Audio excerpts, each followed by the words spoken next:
Hey, Torrie. Hey, Welcome back. I'm so thanks. excited to have you here Thank and you. especially to share this topic because I admire you so much as a mother. Thanks. You're welcome, of course.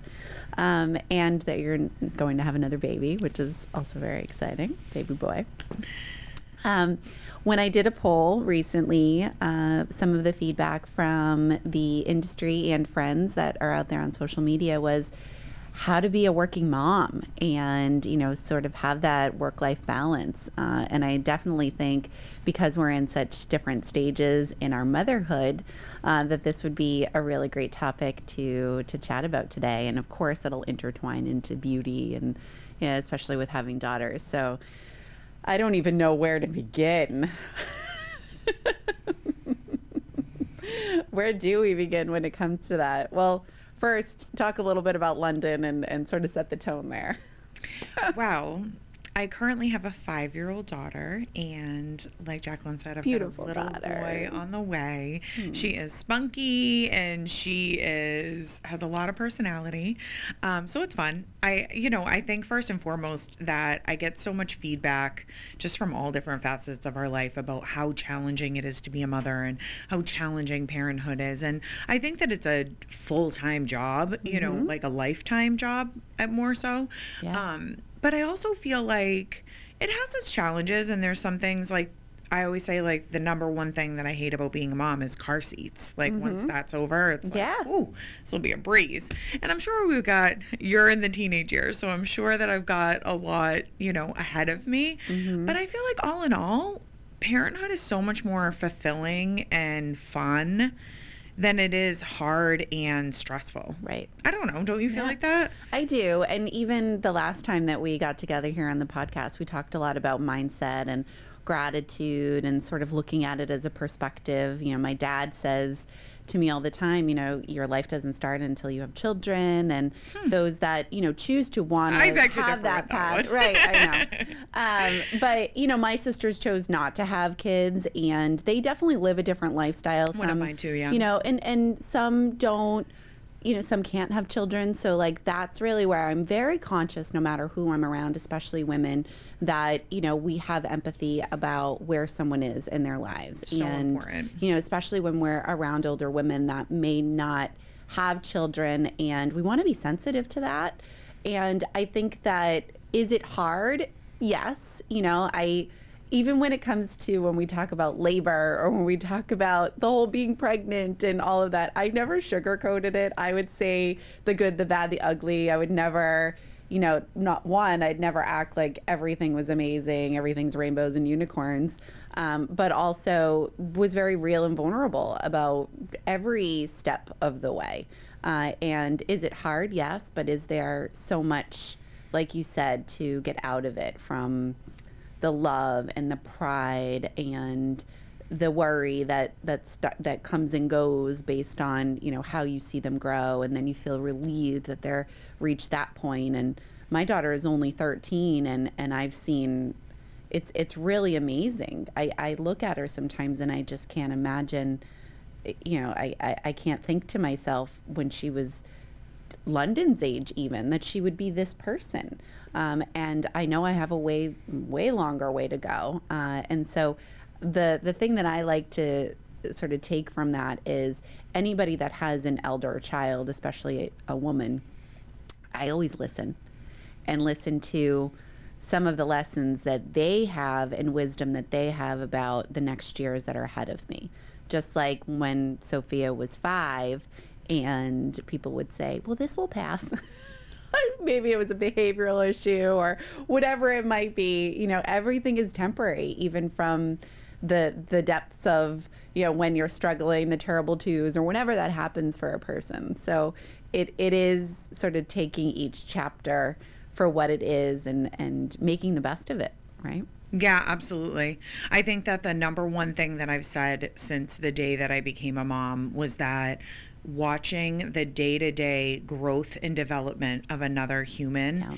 is fascinating, Mm-hmm. like no less. Yeah. Because it's an everyday thing, you know? Yep. And what do they say? The days are long, but the weeks or the years are short, right? Yes. And Yes. that always resonated with me. Yeah. I think that for me right now, when I had London, my business and my career was at such a different place, and I had a lot more flexibility. I had a home studio. I was subcontracting for different locations. I had a lot of control over my schedule, which I do now too. But I think that where DollFace has really kind of grown into such a much bigger enterprise at this point, and I have employees that I need to be mindful of and take care of, and you know, preparing my clients for me to be away for a little while, and really planning to take somewhat of a hiatus is super unsettling for me this time around. I shouldn't say super unsettling. I just feel like the idea of walking away from DollFace for even 8 weeks is like, ooh, you know, I picture myself still coming in, and when he's little, it'll be easy, and I can throw him in a backpack and, you know, clean up and still, you know, touch base with clients and make sure the girls are good. And you know, it's everybody keeps asking me about my maternity leave, and I'm like, ooh, like leave, like completely leave. I don't, Right. that, you know, Right. I don't see that happening. So Well, you know, and everybody's different. This time, when you think about it, your life is completely different. And although you've done this baby thing before, you haven't juggled all of the things that are moving parts. So that's a very real subject that I think a lot of women have worry about and anxiety about, that I think if we talk about it more, there could be more insight. You know, this is what I would do, or this is, you know, maybe this is a story that we could learn from. And I think it does come down to asking for help. totally, delegation is huge. It's interesting because I listen to another podcast, a bunch of different ones, and I really, when I'm kind of feeling low, tend to turn to the more women leaders. I love Bronwyn. I like Rachel Hollis. Even my Oprah Soul series really speaks to me, you know. But I think that I love when they talk about delegation because, you know, sometimes as women, everything's about guilt, right? Yeah. And so sometimes I even feel guilty, you know, putting my delegation hat on and really kind of, you know, being an authoritarian in that way. But it's really how you make it happen. You know, it's so important. It's crucial. It definitely is. And I think that there's a lot about, you know, realizing that you're working smarter, not harder when it comes to anything, whether it's in your career or your work-life balance at home, and just sort of allocating that time, and that there isn't anything wrong with asking for help, and that does make you a better mother. That does, and taking that time for yourself and that self-care. Because again, when you look good, you're a young mom, or whatever, you are still investing in yourself and not letting other parts of your life or yourself go. And sort of how do we navigate through that to have that balance and not feel that shame or guilt. And sometimes it is about saying no to things that you might normally say yes to, but that taking that time to rest, taking that time to have with your family, because there are certainly times in my career that I traveled when Sophia was a little bit younger. And this was a moment for me, for sure. And she saw me packing my bag again. She must have been 11 at the time, and said, "Oh, you're leaving again?" And I was not gone that often, but I was gone enough for her to know. And of course, she has her dad there. As a single mom, I'm lucky for that. But it made me think, I have plenty of time to work on that stuff. I'm going to say no to this trip. Or I'm going to take some time with her because I'm listening to what her needs might be. And that felt really good that I chose her and set that example that she is important. Yeah. That there is importance to the value of, yes, having your career and having that independence. And I love that she sees that in me as well, but that she knows that I'm there for her too. And, you know, this past year has been a really great way to test out different balances and, you know, what works, what doesn't work, because we've had we've had a lot of time on our hands to figure that out, to kind of try and process of elimination, what works, what doesn't work. So I feel like the more you do ask for help, especially because you're going to have 2 car seats for a while. My favorite. That, you know, that is something that just to be conscious of. And I haven't thought about a car seat.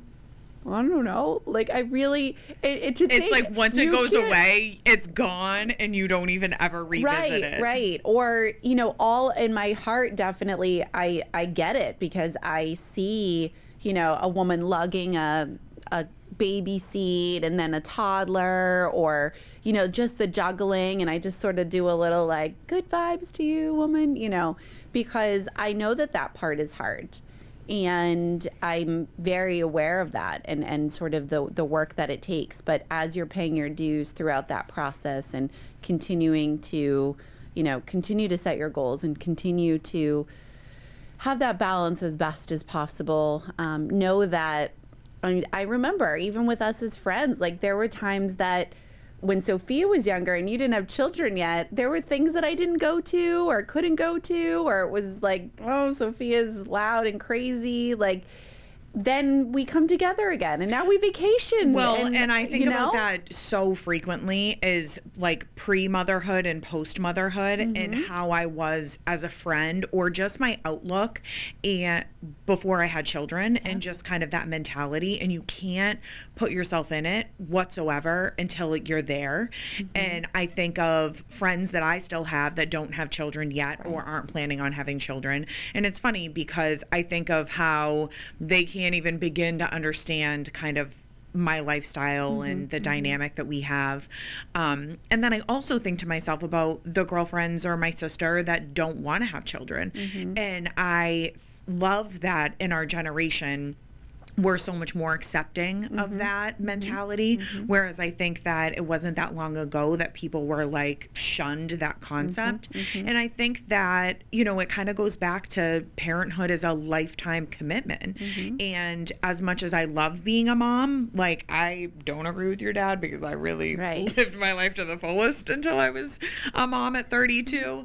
And I understand people not wanting to give that up, or to really commit to that lifetime of parenthood. And I say, if anything, kudos to them, because I mean, we all know some half-ass parents in our life, and you know, I get it, it's tough, but I think that I respect someone that knows that they can't be all in for their kids and choose not to have that lifestyle, and more so, you know, relish in their relationships with their friends' kids or their nieces and nephews and things like that, versus going on, you know. And I think that population control is, you know, that aspect of it's fine. And, you know. No, that does definitely make a lot of sense. And I think for me, it's nice that I have both. I have some friends that have the perspective, that have a little bit more freedom, but they accept, and they actually are a really great influence for Sophia as well, as she's gotten older, sort of another independent female figure. You know, like I have an aunt that never had children, and she played a huge role in my life, in that influence of beauty and maybe the things that some moms don't do or can't afford to do because there's multiple children, and they're just not spent, so they have so much more energy to be fun and cool. Yes, exactly. That's my sister's relationship with my daughter, I think, too. And she's an entrepreneur herself, and, you know, really building her own empire, so it's kind of cool to a different perspective, you know. And her and London have a really, really close bond, so I agree with you. And I also think that it's nice to have different pieces of influence. So the component of the motherly kind of old school cook, I like having that on Sophia, the independent business owners that I expose her to, and really setting that example to show her that you really can dream big and have everything. If you want to do a podcast, do a podcast. If you want to write a book, write a freaking book. Like that, there is no limits. And I really, we've talked about this before, the lesson and the legacy that we want to put to our children, and help her decide, where she feels good and where she's going to live her best life, and to choose that. But there's a lot of different steps and levels and layers of it along the way. And I think even with work now, this world has become more accepting of that working mother, and I see those successful female leaders, and I admire them, I respect them, and it's possible. And that's really where I think it doesn't have to be one or the other. And that's a huge message to get out to, no matter who it might be. I know single women who have frozen their eggs, and they may do this all on their own, and I think that that's amazing. I love that. Yes. I try to inspire so many people in my life to do that. Absolutely. Even when you have a great man by your side, I still think that women do the brunt of it, unfortunately. In my case, like I said, I have an amazing partner, and he is super hands-on dad, and he does everything that I ask him to, but it's still our thing. It's right. And I have so many women in my life. I think that dating is so hard right now. That's a whole nother day. We will get to that at some point. Totally out of the scene, thank God. But I think that there's so many women that are kind of coming into their later years, and they're starting to kind of toy with this idea of like, am I really not going to have children? Is that gonna, was that meant to be my legacy? Am I going to feel that full fulfillment? Will I have regret or resentment, or, and I really just firmly believe that as women, we can do it by ourselves. And I think that stigma is gone. And I have one of my very, very good friends who, wanted that so bad, and it wasn't working out in her favor. And she went for it by herself, and she's killing it. Killing it. Yeah. She has a really, really successful career. And then on top of it, a whole nother side business, and she, owns property and manages that, and she does it all by herself. And badass. Yeah. And I think that, I guess what would be your biggest, so for me, I would steal your delegation as far as kind of like biggest components of, I think boundaries is another huge one. And you kind of touched on that too. It's like saying no to stuff. Absolutely. Well, and I that's remember, okay. when, like I said, when I first was pregnant with London, I had a home studio, and I did strictly makeup there, and makeup was a huge part of my business at that point. And I was big in the nightlife. I had still been going out, and I had a lot of younger clients, and people would show up at my house at 10, 11 o'clock to get their makeup done, and I thought nothing of it. I thought it was great. I'm like, I don't have to leave. I wasn't going anywhere anyway. I might as well make money and do what I love.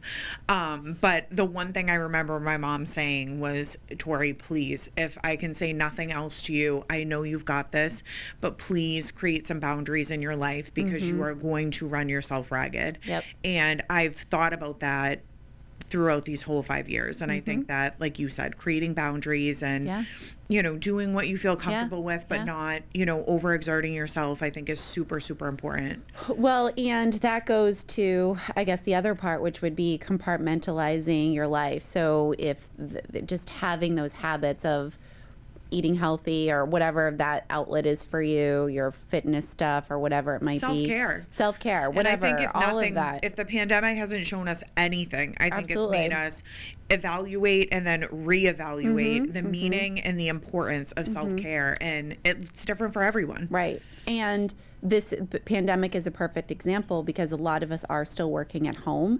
So having an off-on time, and that was hard for you when you did have your home studio. And so now you've set a different environment to be able to go to work, do your work, and then go home and, have that time that is just as important as your career. Yeah. So really putting, like when you're putting in the buckets and putting your effort and energy into it, that is something that is important to do for home, for work, for yourself, and that they ultimately are pretty balanced in that way. So I would say that's important, and finding people to help and accept you. And if they're not accepting of it, then that's okay. Hear them and then take what you can from it.